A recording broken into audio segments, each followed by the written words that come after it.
Well, good morning indeed. It's the 1st of April 2022. Happy new month to all the business community out there, and a happy new month to all Ugandans. And this is Smart Means Business. I'm Joran Paul Sonko. And Rita Caballero, or to the Muslim brothers, I want to say is that Juma Karim, happy Friday, and best prayers. And also, as you're looking forward to the Ramadan, we wish you all the best. So welcome to SMB. We're here to make sure you kickstart your day with business information that is going not to only help you grow, but as well keep that business afloat.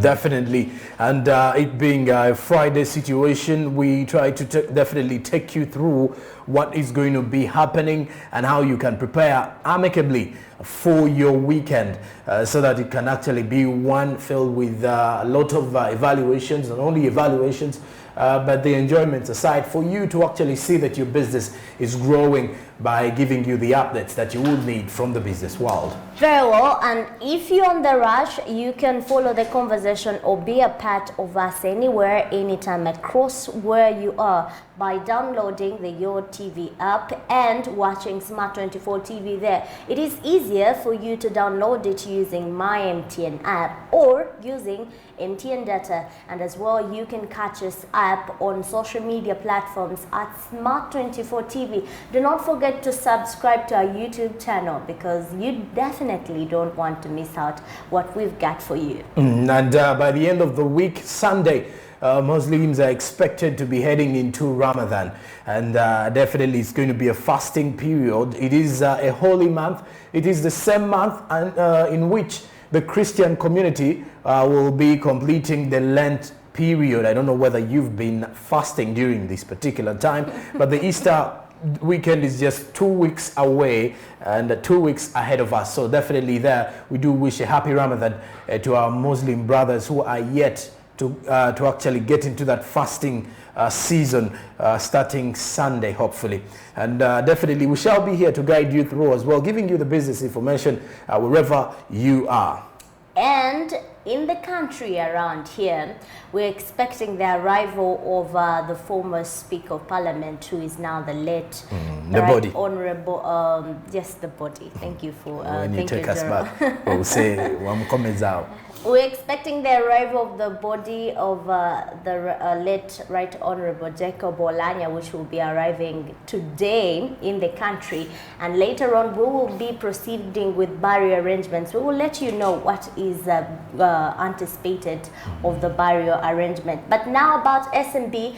Look out for the SMB reports, which we're going to dive through right now. And also we're going to be crossing across borders to look at what is happening there. And away from that, we will surely take you to the weather and business tips. All right. And besides that, we shall also be looking at Celebrity Friday. This time around, we talk deeper in the movie industry. But regardless of that, let's now head into our business reports this early morning. And we kick-started with the financial institutions, where Bank of Uganda says financial institutions should cease fire on borrowers. The Director of Commercial Banking from the Bank of Uganda, that is Hannington Waswa, has asked financial institutions to cease down the fire from borrowers. He made the remarks during the Stanbic Bank 2021 annual result release. Let's dive through this. We return to discussing it. Prior to the outbreak of the COVID-19 pandemic, loan transactions would follow a typical loan cycle that began with a prospective borrower applying for a loan from a financial institution. However, the outbreak of the pandemic and the ensuing lockdown of movements and operations around the world gave rise to an unprecedented drop in both the demand and supply of goods and services. In turn, this has negatively affected the revenues of business and individuals and their ability to service their loans. Investors, just give us a little bit more time to first get out of this period, then we shall begin the conversation again. Thank you very much. The loan will be processed, closed and serviced in accordance with the repayment schedule agreed between the borrower and the financial institution. For that matter, therefore, during the Stanbic Bank 2021 annual result release, the Director Commercial Banking from the Bank of Uganda, Hani Waswa, asked financial institutions to go slow on borrowers until the effects of COVID-19 are fairly relaxed. We are not yet there because it's only in September that the credit relief program was lifted. And the actual effect of COVID is yet to be felt because when we rolled out the relief program, we requested banks to cease fire with their borrowers, allow them breathing space so that their businesses can be resuscitated and operate normally. Now, if you look at how capital is raised, the most reliable source of capital is retained earnings. The earnings that have been generated from the business.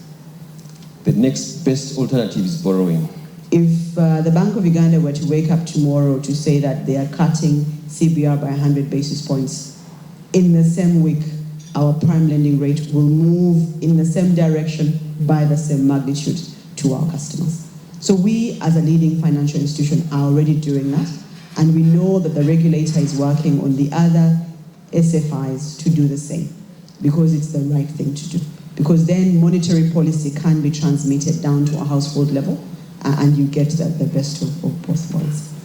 According to the financial results released yesterday, Stanbic Bank Uganda net profits in 2021 increased to 275 billion from 243 billion registered the previous year, largely driven by the growth in trading income. Net interest income for the year grew marginally by 1.5% to 498 billion from 490 billion the previous year, attributed to slow growth in customer loans and lower margins as the country underwent a second lockdown in the mid of 2021. I think the director from Bank of Uganda was making reference to the regulatory guidelines that were issued back in April of 2020. In the midst of COVID, when Bank of Uganda issued guidelines that allowed commercial banks to provide moratoriums to borrowers. It was born of a necessity. We understood that many businesses during COVID were closed, they were not generating any cash flows, and therefore to ask them to repay their loans during that period would have been unfair and also impossible to do. So what he mentioned is that the Bank of Uganda allowed commercial banks to give payment holidays, to restructure loans to the borrowers, to give them time to rebuild their businesses so that upon reopening of the economy, we can start to go back to servicing our loans. According to the statistics, the bank lent 290 billion to the trade sector, which is the second highest employer in the country, 225 billion to household lending, 223 billion to building and construction, 218 billion to manufacturing, and 150 billion to agriculture, the highest employer in the country.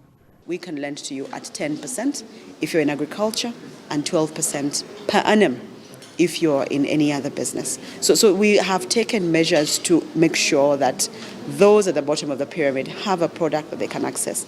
The second one that I want to talk about is our FlexiPay product.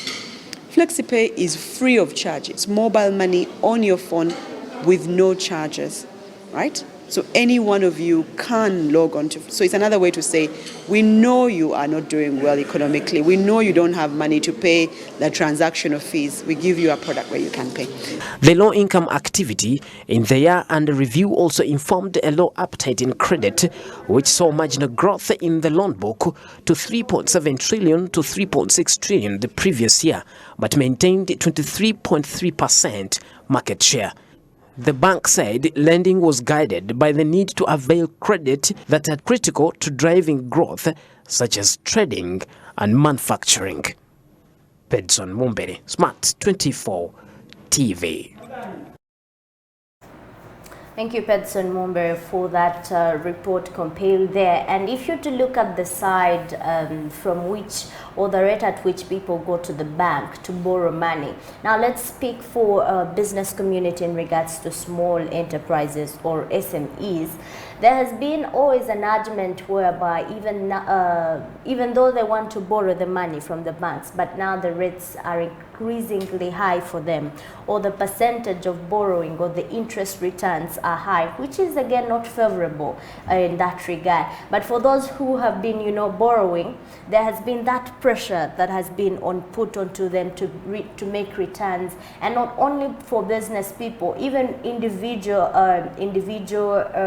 entities when going to the bank to seek funds. At some point, you're put on pressure when you see a bank calling you every time, and you're like, why did I even go there for the first time? I mean, it is time now at least to give us some relief. Maybe there should be agreements that should be made and discussed, like, okay, in case you see signs that the money is not coming in time, give me more 2 weeks.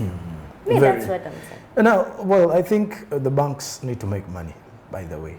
You see, commercial banks... They're already making money every day. Yes, they're collecting money. But I do believe the reason why sometimes they over put you on pressure is mainly because we are in a case scenario where I come to save my money in there, then you go out there to apply for a loan.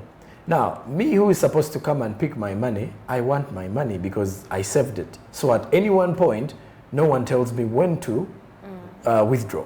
So now the bank realizes that, and they actually have a number of clients who are supposed to go in there and withdraw money, but then they've actually run out of cash, and they will do a simple evaluation that if this continues, then by this time we will not be having any money to clear off the people who are supposed to withdraw.